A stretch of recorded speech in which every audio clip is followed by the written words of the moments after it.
Hi, it's Mike Grambo with J&J Financial. Hope everybody had a great Christmas. Now back to what we do here. The Freddie Mac National Average is down to 6.67%.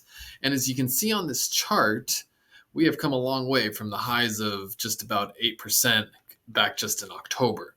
Now, we had some inflation readings come out this last week that showed really positive numbers, or rather favorable numbers for mortgage rates.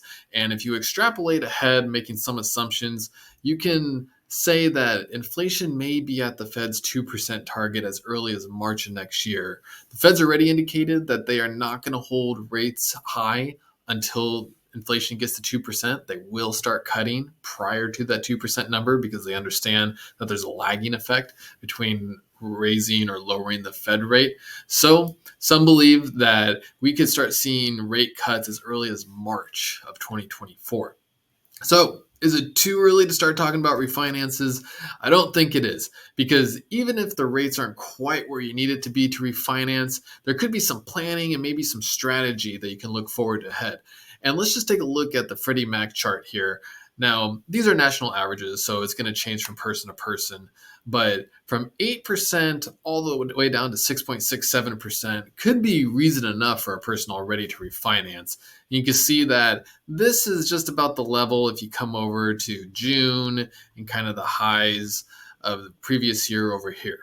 But as time goes on, you're going to have, if this number gets lower here, all the people that bought in this time frame are going to be looking to refinance.